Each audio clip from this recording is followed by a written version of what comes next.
봄날에는 순곤증이 또 많이 온다고 말합니다. 그럴 때마다 잠을 깨려고 해도 몸부림을 쳐도 그 잠은 잘 달아나지 않습니다. 세상에서 가장 무거운 것이 우리 무엇인지 잘 알죠? 눈꺼풀이라고 이야기합니다.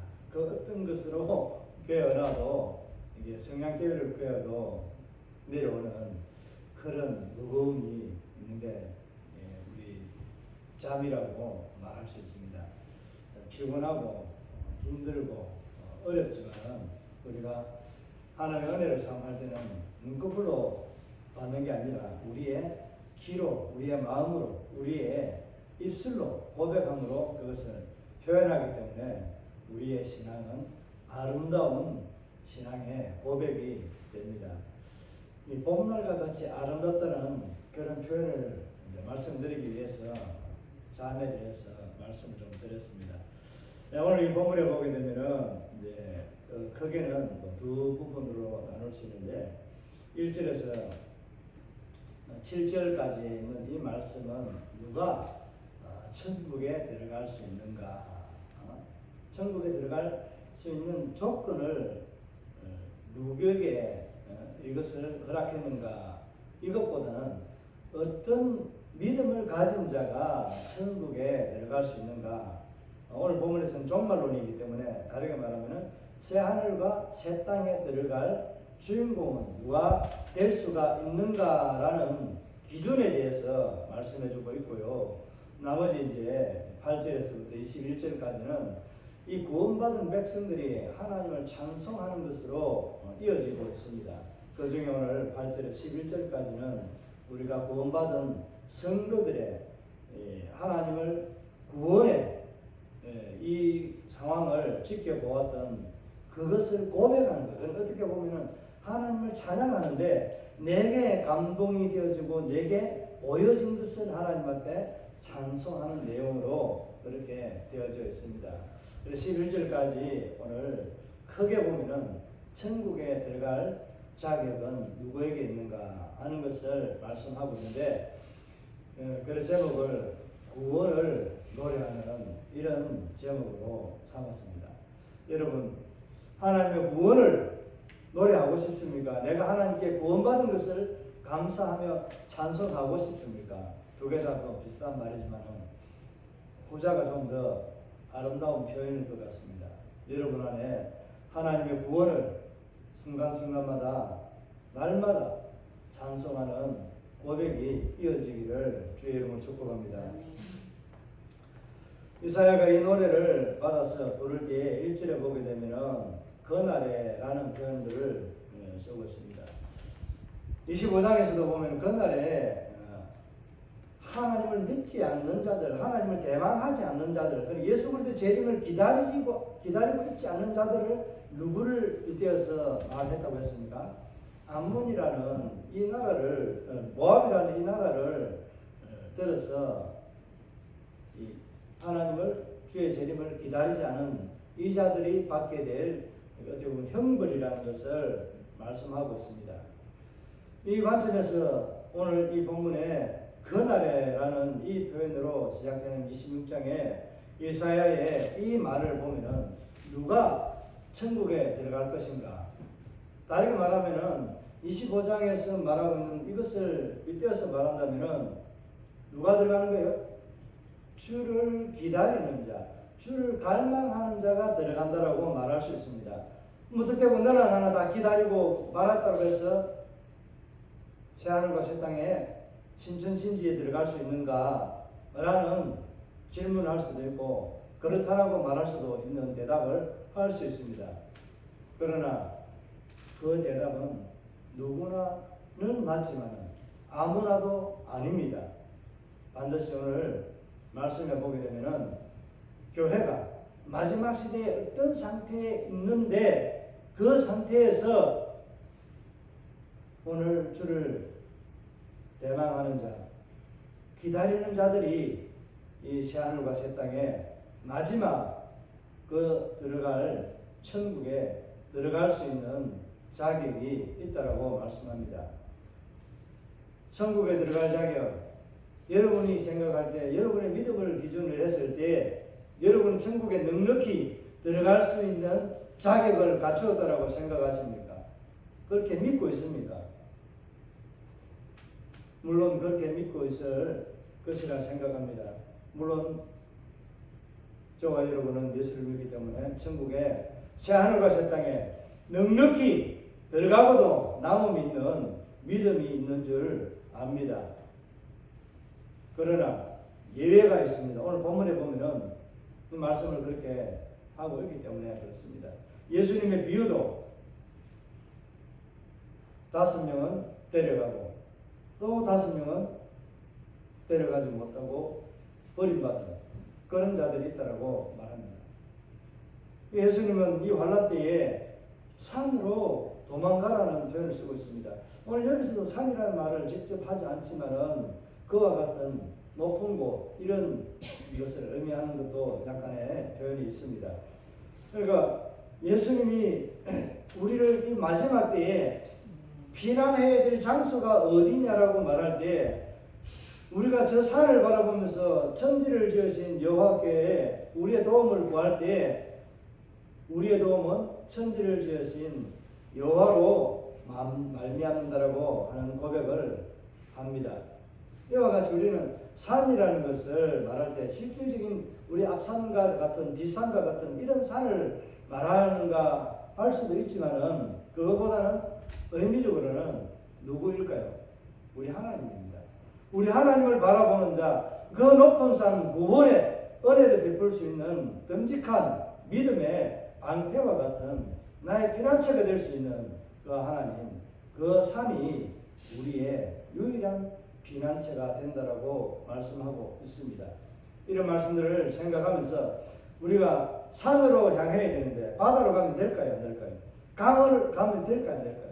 강은 바다에 붙은 게 아니고 산에 붙어 있는데 이래 할 수 있는데 우리는 이것을 다르게 말하면 말씀대로 순종하며 행하는 자가 하나님 앞에 은혜를 입게 된다.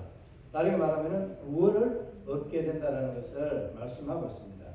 그런데 우리는 믿음이 우리에게 구원의 조건이라고 해가지고 예수 그리스도를 믿음으로 인해서 우리는 구원을 얻는다라고 말합니다. 그렇게 우리는 확신하고 있습니다.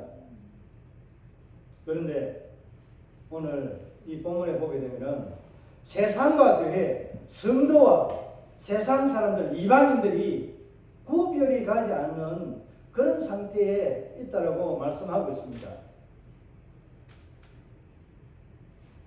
이 말을 오늘 이사야도 이렇게 하고 있지만은 에베소서 5장 14절에 보게 되면은 자는 자들이 깨어나라고 그렇게 잠에서 깨어나라고 그렇게 말씀합니다.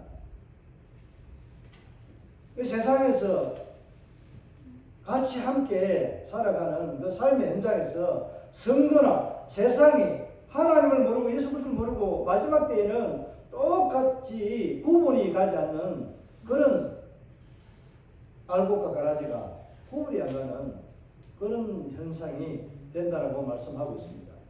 여러분, 이 사야서를 보면서 여러분 알곡인지 쭉정인지 아직 알곡이 되어져 가고 있는 상태인지 머물러 있으면 안 됩니다. 우리는 알곡이 되어야 됩니다.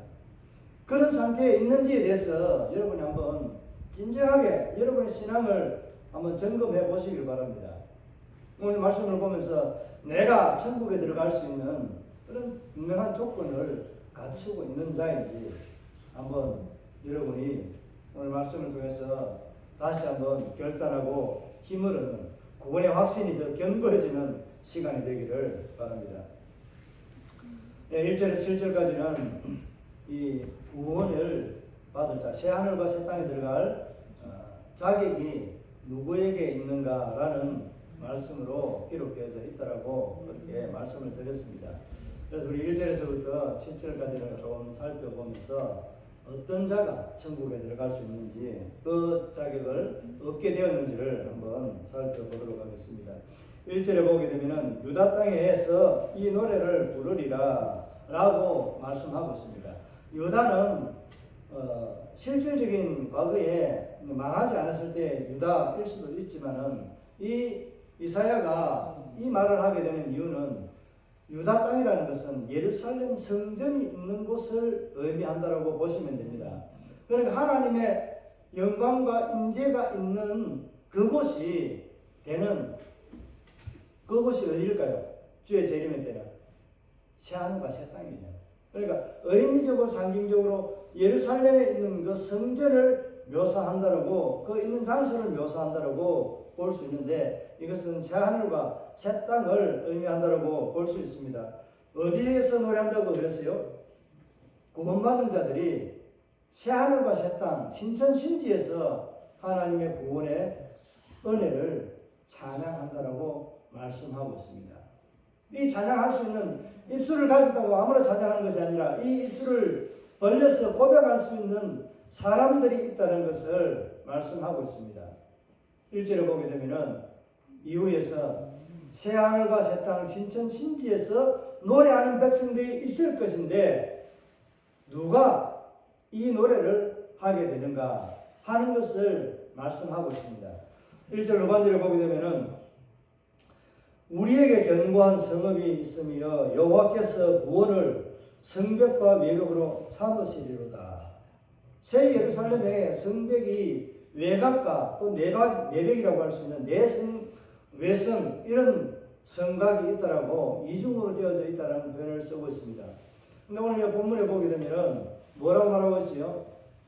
구원을 성벽으로 이렇게 이야기하잖아요. 구원을 성벽과 외벽으로 삼으신다라고 표현하고 있는데 이렇게 하니까 구원을 이 성벽으로 외벽을 삼는다는 이 표현을 들으면은 이해가 좀 잘 안 될 수 있습니다. 그러니까 이 표현은 좀 더 이제 원어적인 의미에서 풀면은 그렇습니다. 구원으로 성벽과 외벽을 삼으신다 하는 겁니다. 그러니까 하나님께서 철저하게 하나님 품 안에 두고 있는 이 백성들을 누가 보호한다는 거예요? 예수 그리스도 자신이 철통같이 보호해주는 한 벽도 아닌 두 벽이 되어서 보호해 주신다는 의미가 있습니다. 그러니까 한 번 구원은 영원한 구원이라는 이 의미도 이런 것에서 찾을 수 있지 않습니까? 여러분, 여러분의 구원을 누가 결정짓습니까? 내가 결정짓습니까? 우리 주 예수 그리스도 하나님이 결정을 짓습니까? 당연하잖아요. 우리 주 예수 그리스도 그분이 우리의 구원의 결정체이잖아요. 완성체이잖아요. 그분이 우리의 구원을 결정을 짓고 우리를 택하고 우리를 구원의 새 땅과 새 하늘에 그 신천 신지 새 성전에 들어가게 하는 이 은혜를 베푸는 분은 예수 그리스도. 그분이 우리를 구원으로 그분의 구원의 능력으로 그 크신 손과 편팔로 강한 능력으로 우리를 모든 환난이나 핍박이나 마귀나 이런 것에서부터 보호해 주시는 성벽과 같이 된다는 겁니다. 결국은 무엇이 우리에게 보호자가 될 수 있다는 겁니까? 예수 그리스도이지만은 나의 믿음의 고백이 그 구원을 얻을 수 있는 자격을 얻게 된다고 말씀하고 있는 겁니다. 그러니까 우리의 구원은 오직 여호와께로 말미암습니다. 다르게 말하면 나의 구원은 오직 예수 그리스도로만이 내게 주어지는 특별한 하나님의 사랑과 은혜라는 것을 잊지 마시기를 바랍니다. 2절에 보게 되면 뭐라고 말씀하고 있습니까? 여기에는 새하늘과 새 땅이 있는데 그곳에 들어갈 수 있는 문이 있다라고 하는 이런 말씀을 빗대어서 말씀하고 있습니다. 천국에 들어갈 수 있는 길은 오직 우리 주 예수 그리스도 그분만이 들어갈 수 있는 길이고 문이라고 말씀하고 있습니다. 양의 문에 들어갈 때 어떤 문으로 들어가야 돼요?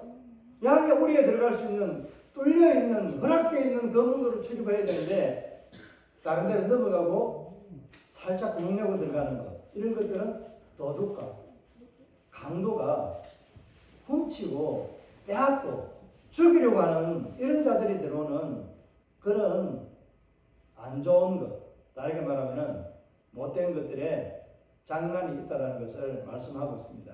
그래서 여러분은 하나님께서 그 울타리로 구멍도 뚫지 못하고 또 넘어오지 못하도록 예수 그리스도의 이름의 방패가 여러분의 구원으로 보살펴주는 그런 벽이 있다는 겁니다. 그 벽에 문이, 천국에는 12개의 문이 있지만은 오늘 여기에서는 문 하나를 표현하고 있습니다. 이 하나의 표현은 오직 유일하신 예수 그리스도 그분이 새롭고 산 길이고 그분을 통해서 아버지께로 나아가는 길이 있다는 것을, 유일한 길이라는 것을 말씀하면서 전제하에 오늘 문을 열라고 말씀하고 있습니다. 이사야가 보는 것은 천사에게 이 신천신지의 구원으로 성과 성벽이 되어줄 백성들이 들어올 수 있도록 그 구원의 문을 열어라 이렇게 말씀하고 있습니다. 그 구원의 문을 여는데 그 구원의 문을 열어놓은 대로 들어갈 수 있는 사람들이 누가 있는가? 여러분, 이 구원의 문으로 여러분 넉넉히 들어갈 수 있는 믿음이 충분하게 있는 것으로 믿습니다. 대답이 좀 괜찮으네요. 그 구원의 문을 열어놨을 때 들어갈 수 있는 자가 누구다? 오늘 본문에 보면은 신을 지키는 자. 그러니까 여기서 신이라 믿음이라고 하는 것을 말하고 있는데 여기서 그냥 단순하게 믿음이라고 하는 이것을 말해버리면은 좀 약한 듯한 느낌이 들곤 합니다. 그래서 여기서 신이라고 하는 것은 우리 아브라함이 여호와를 믿으니 그것을 뭐로 여겼다고 했어요? 의로 여겼다라고 할 때, 믿으니 할 때 아브라함이 믿은 것에 대해서 믿었다라는 표현을 오늘 똑같이 이 한글에 표현되어 있는 거 신이라고, 신의를 지키는 자라는 이런 표현을 쓰고 있습니다. 똑같은 단어입니다. 이 단어가 신약에서는 뭐로 표현될까요? 진실로, 아멘하고 똑같은 단어입니다.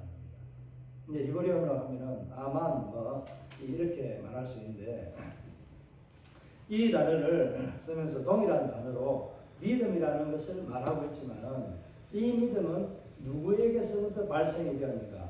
나로부터 이것이 발생이 되었는가? 믿음은 전적으로 하나님 아버지께 성부로부터 발생이 된 것을 말씀하고 있습니다. 그래서 오늘 신의를 지키는 누가요? 여호와 앞에 들어가는데 의로운 나라 이렇게 표현하고 있잖아요. 사실 나라가 아니거든요. 이거는요. 그 나라라고 할 때는 지금 현재 우리 이 시대는 어떤 나라예요? 하나의 나라가 임했다고 하니까 온 세계 지구가 예수 그리스도 그분을 모시고 찬송하는 그 모든 것이 하나의 나라인데 양면이 공존하고 있잖아요. 제3나라가 같이 함께 공존하고 있는 그 일부 잠식되다라고 할 수 있는 하나의 나라의 일부분이 찔끔찔끔 이렇게 흩어져 있는 것 같은 느낌을 받게 되잖아요. 그런데 여기서 신의를 지키는 자, 믿음을 지키는 자들의 나라가 아니라 다른 표현입니다. 여기서 이 나라라는 이것을 말할 때 단어가 이스라엘을 향해서, 유대인들을 향해서 하는 단어가 따로 있습니다. 로암미 할 때 내 백성이 아니다, 아니다라는 부정을 쓰거든요. 이때 호세아가 아들을 낳고 했을 때 이것은 로암미라고 하라고 할 때 그 자녀의 이름을 내 백성이 아니라고 이렇게 이름을 지었잖아요. 이와 같이 내 백성이 아니라고 암이라고 하는 단어를 쓸 때 유대인들을 향해서 하고 그때 호세아가 받은 메시지는 누구에게 향하는 거예요? 유대인들을 향하는 거예요. 이스라엘을 향해서 받은 메시지이기 때문에 내 백성이 암이라는 단어를 써서 내 백성이라는 단어를 사용하고 있습니다. 여기서는 내 백성이 아닌 다른 단어를 쓰고 있습니다. 그러니까 이방인에 대해서 말하고 있는 이 단어를 쓰고 있다는 거예요. 이게 고임이라는 단어가 있는데 이것은 철저하게 이방인을 향해서 사용할 때 쓰는 단어입니다. 그러니까 누가 들어온다고요? 본토 유대인의 혈통이 들어가는 겁니까? 아니라는 거예요. 그럼 유대인은 못 들어가느냐? 또 그것도 아니지만은 오늘 누가 들어가는 거예요? 새로운 새 땅, 이 신천신지에는 유대인보다 수가 많은 게 누가 더 많을까요? 이방인이 훨씬 수가 많습니다.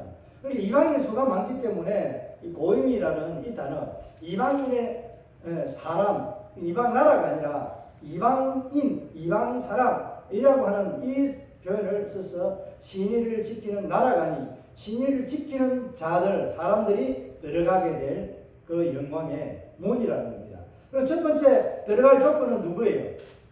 신분을 따지면 누가 들어갈 수 있는 거예요? 믿음을 지키는 자가 들어가는 것이지, 뱃설이 높다고 해서 들어가는 것이 아니고, 내가 지혜가 많다고 들어가는 것이 아니고, 내가 유대인의 혈통을 가졌다고 들어가는 것이 아니라 오직 뭐만? 예수 그리스도를 믿는 자만이 들어가는 그 나라에 문이 바로 열려 있다는 겁니다. 여러분은 혈통으로 들어갑니까? 돈으로도 못 간다고 했습니다. 뱃설로도 못 간다고 했습니다. 이것이 바로 이사야가 본 이 환상 가운데 천국에 들어갈, 신천신지에 들어가게 될 이것을 정확하게 보고 말씀하고 있습니다. 왜 이렇게 이방인에 대해서 조금 더 비중을 크게 하나님은 이사야에게 보여줬을까요? 좀 의문이 들지 않습니까? 다르게 말하면 예수께서 지금 이방인 시대에 이방인들을 들어 쓰고 있는데 또 다른 세계에 어떤 사람들을 들어오게 할 수 있는 생명체가 있다고 하는 이런 것들을 찾아서 떠난다면 이게 이해가 되나요? 비유적으로는 연결이 좀 그렇지는 않습니다. 제가 뭘 말하려고 하냐면 화성에 이주하겠다고 하는 이런 허무맹랑한 소리를 하고 있습니다. 화성에 사람이 살았느니 어떠니 저떠니 이렇게 하는 이 지금 논리들을 여러분이 모르는 사이에 이 글로벌 시대에 이런 이야기들이 지금 현재 공공연하게 조금씩 새어나오고 있다는 사실입니다. 우주 외계인이 있다라는, 외계인이 있어서 이 지구를 침공하게 되는 이런 것들, 외계인들의 압박에서 받는 이런 것들이 말세에는 일어나는 현상 중에 하나다라는 이런 허무맹랑한 소리들을 하고 있습니다. 성경을 빗대어 보면은 그런 것들은 전혀 없다라고 말씀합니다. 성경을 빗대어 보면 그런 것들은 전혀 화성에 생명체가 없다라고 말합니다. 외계인은 없다라고 말합니다. 모르겠는 어느 구절에서는 그렇게 표현해놨는지 제가 또 많은 학자들이 지금까지 지나오면 찾지 못했는지 모르겠습니다. 제 눈과 제 어떤 신앙이나 지금까지 학자들이 발견한 것으로 봤을 때는 전혀 성경에는 그런 말들이 없습니다. 공룡은 있었습니다.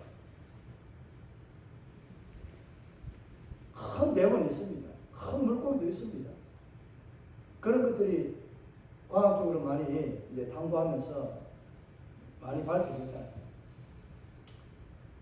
이 말씀을 드리는 요지는 오직 하나님의 말씀은 무오한, 흠이 없는, 빈틈이 없는 유일무한 그런 말씀이라는 겁니다.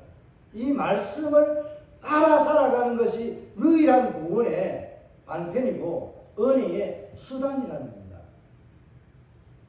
이 말씀을 따라 살아가는 여러분의 믿음의 삶이 되기를 축복합니다.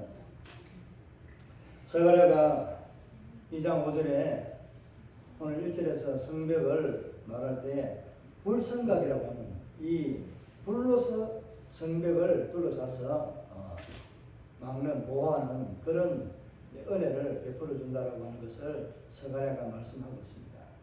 우리는 성령의 불이 우리를 감싸고 있습니다. 저와 여러분 안에 성령의 불이 늘 지켜주고 있습니다. 예수 사랑 안에서 감사하시길 바랍니다. 자, 이제 그들이 들어오게 한다는 겁니다. 누가? 어려운 나라가 들어오게 할지어다 라고 하는 표현을 쓰고 있는데 누가 들어오게 한다는 겁니까? 우리 주 예수 그리스도, 그분이 들어오게 해주신다는 것을 말씀하고 있습니다. 첫 번째 조건은 믿음을 가진 자가 들어간다고 말했습니다. 그럼 3절에서는 또 뭐라고 말하고 있을까요? 자, 3절은 2절을 설명합니다. 믿음이 있는 자가 어떤 삶을 살아가고 있는 사람이라고 말하는가 하는 것을 말해주고 있거든요. 믿음을 가진 자라고 말할 때 단순히 그냥 추상적으로 나는 내 자신을 믿는데, 누구를 믿는데, 하나님을 믿는데, 양신을 믿는데 이렇게 하면은 그 믿음 동일한 믿음인데, 그러니까 하나님의 신의를, 하나님을 믿는 믿음을 가진 자가 어떤 사람인가를 3절에서 말해주고 있거든요. 3절부터 다 같이 한번 읽겠습니다. 시작. 주께서 신지가 견고한 자를 평강하고 평강하도록 지키시리니 이는 그가 주를 신뢰함이니이다. 아멘. 참 많이 들던 말씀이잖아요. 심지, 그러니까 우리 한문으로 하면은 마음 심차에다가 굳을지 의지가 굳은 자, 의지가 단단한 자. 그 마음에 이 요동이 없는 것, 어떤 뭐 환경이라든 어떤 무엇이 있다 할지라도 그것으로 인해서 전혀 영향받지 않는 그런 자라고 말합니다. 근데 여기서 심지가 견고한 자라고 말할 때 우리는 그냥 마음의 중심이 견고한 자, 이런 자, 뭐 어떤 것에 세상 풍파나 이런 것 흔들리지 않는 이런 사람을 이야기할 수도 있습니다. 뒤에 이제 말씀을 보게 되면 4절에도 이것을 좀 약간 설명하는데 4절에 이 말씀을 읽기 전에 우리 3절 후반절에 있는 말씀을 한번 들어보겠습니다. 자, 평강하도록 지키시리니, 자, 이는 그 이유입니다. 그가 주를 신뢰함이니이다 라고 말하고 있는데, 우리가 여기서 주를 신뢰한다라고 표현하면은 그냥 막연히 하나님을 신뢰하고 바라보고 믿는 것은 당연하잖아요. 그것을 말하고 있는데, 여기에서 심지가 견고한 것과 연결시켜서 한번 살펴보면은, 주님의 마음을 사모하는 자, 뭔 말이 이해가 갑니까? 내 마음의 심지가 견고한 것보다는 주님의 마음에 있는 그 마음에 합한 삶을 살아가는 그런 견고한 자라는 의미를 담고 있다고 보시면 됩니다. 그러니까 내 뜻대로 강한 것이 아니라 누구의 하나님의 뜻에 하나님의 말씀에 철저하게 순종하고 그 말씀에 기대하고 따르는 그런 의지가 있는 자, 그런 의지를 가지고 살아가는 믿음의 사람을 주께서 뭐 해주시겠다는 거예요? 평강하고 평강이라는 말씀으로 보상해 주십니다. 이것은 나중에 12절에서부터 21절의 말씀에 보면은 요지가 이제 12절에 있는데, 이 말씀에서 평강이라는 단어, 우리 데살로니가 전서에서 평강이라는 단어에 대해서, 샬롬이라는 단어에 대해서 살펴보았기 때문에 지금은 말씀을 드리지 않겠습니다. 나중에 12절 말씀을 볼 때 조금 설명을 붙이도록 그렇게 하겠습니다. 심지가 견고한 자를 평강하도록 그렇게 지켜주신다는 것, 강한 의지가 있는, 굳은 결의가 있는 표현으로 분명하게 확실하다는 것을 증명해주는 단어로, 표현으로 그렇게 지켜주신다는 것을 약속하고 있습니다. 자, 그래서 4절 우리 한번 봅니다. 너희는 여호와를 영원히 신뢰하라. 주 여호와는 영원한 반석이시로다. 그러니까 이절은 믿음을 지키는 자에 대해서 말하고 있는데, 믿음을 지키는 자는 어떤 사람이라고 3절에서 말하고 있습니까?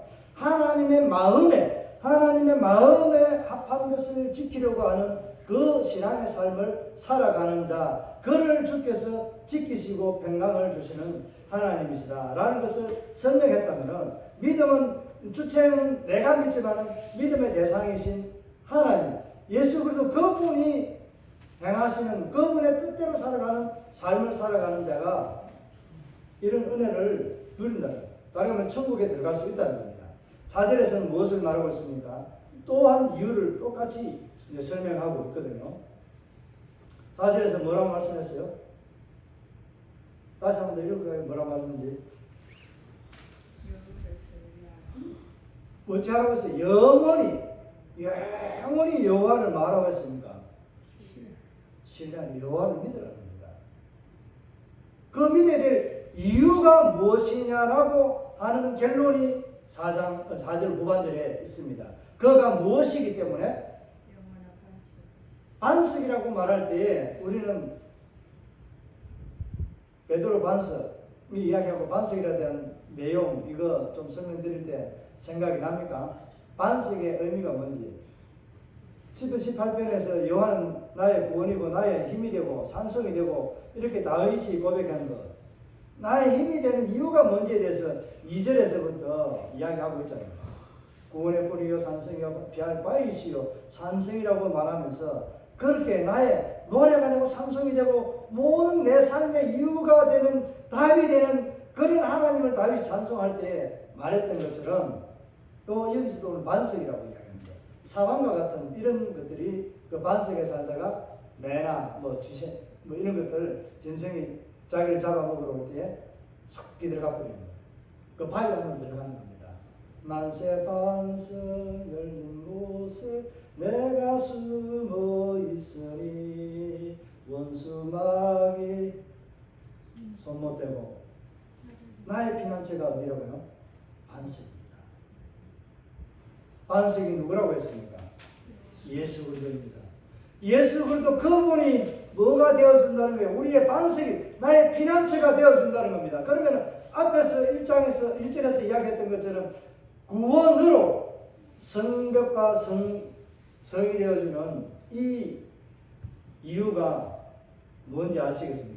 그러니까 예수 그리스도의 구원으로 그분이 나의 피난처가 되고 나의 보호자가 되어주신다는 것을 말씀하고 있습니다. 이런 믿음을 가지고 사는 자에게는 어떤 것이 있다고요? 여호와를 영원히 신뢰하는 자, 영원히 여호와와 함께 살아가는 영생이 주어졌다라고 그렇게 말할 수 있습니다. 이것을 살펴볼 때 우리가 25장에서 재버리는 거 뭔지 4가지 혹시 기억나십니까? 나의 반석이고 나의 구원자가 되시는 예수 그리스도 그분이 나의 피난처가 되는 그분이 우리에게 우리의 무지를 하나님을 알지 못하고 세상을 안다라고 하는 이치들을 알다고 했던 그 무지함 아무것도 모르면서 욥이 당할 때 네가 악어가 어떻게 살아가고 바닷물이 어떻게 별 요성이 어떻게 달리고 물이 어떻게 넘치지 않고 이렇게 되어 있는지를 네가 아느냐 했을 때 모르는데요 이렇게 하세요. 이런 무지함을 우리가 안다라고 말하고 있는 이것은 일부 정말로 뒷글과 같이 적은 것 알면서도 안다라고 자랑하고 교만하게 뽐냅니다.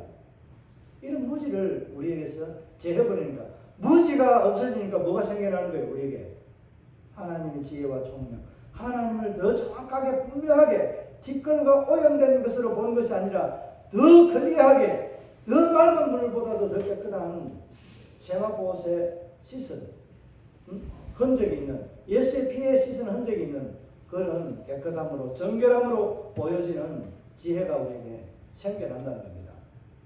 그리고 우리에게는 사망이 덫이 사라지고 영원한 영생이 우리에게 주어지는 은혜가 있다고 말씀을 드렸습니다. 그리고 한 가지 중요한 것이라고 하면서 제가 세 번째 좀 그때 강조를 드렸는데 뭐였습니까?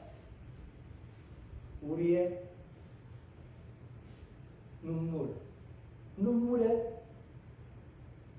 눈물을 닦아주시고 없애버리겠습니다. 그러니까 눈물의 씨앗이 되어버릴 수 있는, 눈물의 근원이 될 수 있는 이 모든 건덕지들을 원인이 될 수 있는, 제공할 수 있는 것을 다 제해버리니까 눈물이 없으니까 다시 찾아오는 게 뭐가 찾아옵니까?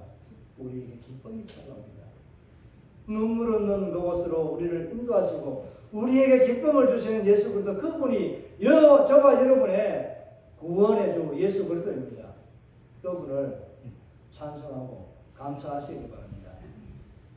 마지막으로 뭡니까? 예수 믿는다고 핍박받고 조롱받았던 그 수치심을 제해버립니다. 수치가 물러가면 우리에게 뭐가 찾아옵니까? 예수 그리스도의 그 높은 보좌에 하늘 보좌 우편에 앉았었던 그 영광의 보좌와 같은 그런 하나님의 영광이 우리에게 수치가 아니라 영광으로 보상해 주신다는 겁니다. 그러니까 좋은 것으로 우리에게 다 주신다라고 그렇게 한마디로 말할 수 있습니다. 믿는 자에게 주어질 그 은혜는 특히나 하나님이 좋은 것으로 주시는 우리 하나님이시라는 것을 말씀해 주고 있습니다. 천국에 들어가는 자는 다시 한번 말씀을 드리지만 반드시 믿음으로 살아가는 자, 내 뜻대로 가는 하나님의 마음에 합한 뜻을 따라서 말씀대로 순종하며 살아가는 자에게 그분이 우리의 피난처가 되어주는 그런 믿음의 삶을 고백하며 그분 안에 있는 삶을 살아가는 자가 천국의 새 하늘과 새 땅에 들어갈 수 있다라고 말씀하고 있습니다. 나머지 5절, 6절, 7절에서는 뭐라고 말합니까? 하나님이 높은 데에 거주하는 자를 낮추시며 성을 흐려 땅에 엎드리시고 땅에 아무리 높게 있는 교만한 자를 그냥 내버려 두는 것이 아니라 땅의 진토에 흩어서 가루가 되도록 흔적이 없도록 그를 지워버린다는 겁니다. 교만한 자는 결국은 천국에 들어가지 못한다는 것이고 6절에는 뭡니까? 발이 그것을 밟으리라고 말씀합니다. 그건 누구의 발일까요? 그것이라고 말할 때 5절에 교만한 자의 머리를 예수님이 밟는 거예요. 다르게 말하면 사탄과 마귀와 같은 이 사탄의 가장 우두머리격인 대빵을 예수 그리스도의 발로서 밟아버립니다. 동일하게 우리도 사탄의 머리를 밟을 수 있다 없다? 밟을 수 있다는 겁니다. 예수의 이름으로. 그렇게 우리에게 새로운 신천신지가 주어질 때는 그 사탄의 머리를 밟고 승리하고 일어선 자가 천국에 들어간다는 것입니다. 할렐루야. 사탄의 머리를 밟고 일어선 예수 그리스도와 함께 우리도 승리하며 그 사탄의 머리를 밟고 천국에 들어갑니다. 그런 은혜를 누리는 성도라는 사실입니다. 자부심을 가지시기 바랍니다. 7절에 보게 되면 뭐라고 말하고 있습니까? 의인의 길은 정직함이요 정직하신 주께서 의인의 첩경을 평탄케 하시리로다. 이게 대환란 때 일어나게 될 일들 중에 하나입니다. 대환란 때는 언제가 대환란이 되는가? 제가 말씀드렸잖아요. 대환란을 모르면은 그 예루살렘에 멸망에 가져간 것이 서게 되면은 그때가 이미 대환란의 전반기는 지나가고 마지막 3년 반이 지나가는 시작이라고 말씀을 드렸습니다.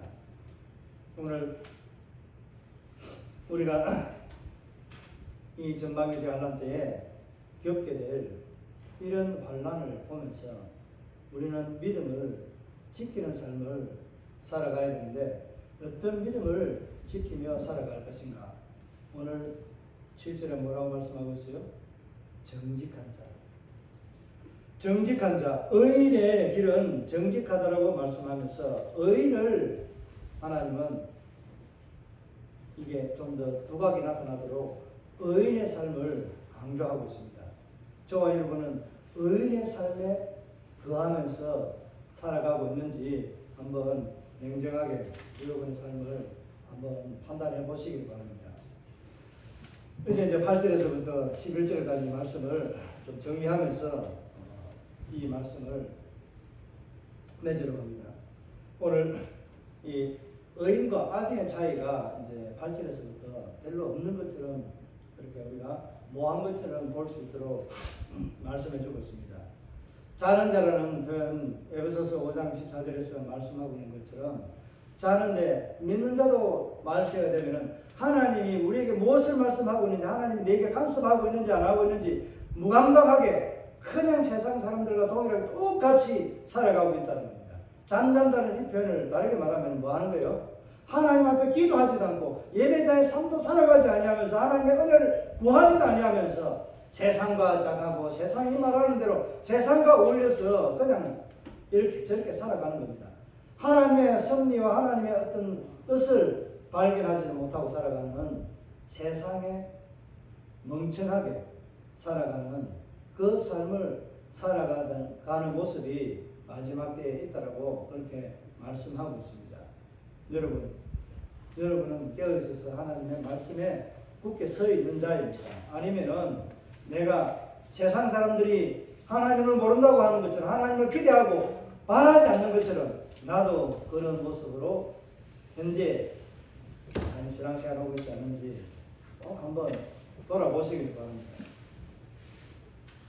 그런데 차이가 없는 것 같지만은 세상 사람들과 믿는 자가 차이가 나는 것은 자는 자라고 하는 일어나라고 할 때에 일어날까요? 안 일어날까요? 믿는 자는 일어나게 됩니다. 환난을 보고 찢어지는 것을 보고 고통이 있는 저 모습들을 보면서 주여 내가 죄인입니다. 하나님 모르고 살아왔습니다. 후회하며 회개하며 돌아서는 삶을 가지는 자가 바로 마지막 때에 일어나게 된다는 것을 말씀하고 있습니다. 여러분은 환난이나 고통을 겪으면서 하나님의 은혜를 알게 될 겁니까? 아니면은 하나님 말씀했던 이 말씀들을 가지고 미리 하나님 앞에 은혜를 구하고 믿음으로 서 있는 그런 장보와 같은 믿음으로 살아가기를 원합니까? 오늘 예사야는 자다가 이래저래 세상에서 방황하다가 할 것 다 하다가 예수님이 재림한다고 할 때 주님 오시네 이렇게 깨어나는 신앙보다는 믿음을 준비하고 하나님을 사모하는 마음으로 예수 그리스도를 기다리는 신앙을 가지고 살아가라고 말씀하고 있습니다. 그 다르게 말하면 구원받은 자의 삶을 확신하며 살아가라고 말씀하고 있습니다. 이것을 권면하고 있다는 거예요. 여러분은 자다가 깨면서 하나님을 알고 고백하는 신앙인이 되렵니까? 아니면은 믿음으로 준비하고 하나님의 은혜를 사모하면서 바라면서 기대하면서 하나님의 말씀에 깨어있는 신앙이 되시렵니까? 말씀에 깨어있는 신앙이 되기를 바랍니다. 그것도 안 되면 이도저도 안 되면은 마지막 때에 주님께서 호령과 천사장의 나팔 소리로 올 때에 그때에 주님을 부르며 그때라도 구원의 은혜를 노래하며 그 자리에 서는 자녀들이 있기를 바랍니다. 그래서 다르게 말하는 것은 한 사람도 주의 구원에서 떨어지는 자, 낙심하는 자, 뒤로 무르는 자가 없도록 여러분 깨어서 여러분 자신과 여러분 자녀와 이웃들을 향해서 이와 같은 신앙의 삶을 보여주는 본이 될 수 있는 그런 신앙의 장부들이 되기를 바랍니다. 그래서 여러분 입술에 항상 여호와를 구원한 그 은혜를 노래하는 구원의 노래를 부르는 주인공들이 삶이 되기를 바랍니다. 우리 말씀을 생각하면서 오늘 이 본문을 생각하고 정말 나는 천국에 들어갈 수 있는 그런 사람의 조건, 자격을 갖추고 있는가? 또 나는 또 그런 삶을 어떻게 살아가고 있는가? 마지막 때까지 믿음을 저버리지 않고 내 삶에서 정말 주님이 오실 때도 깨어나지 못하고 일어나지 못하는 어리석은 자가 되지 않을까 염려하면서 또 여러분이 주변의 사람들을 주님 마지막 때에 믿음을 일깨워줄 수 있는 그런 선지자와 같은 삶으로 준비되기를 기도하면서 우리 한번 결단하는 시간 가지도록 하겠습니다.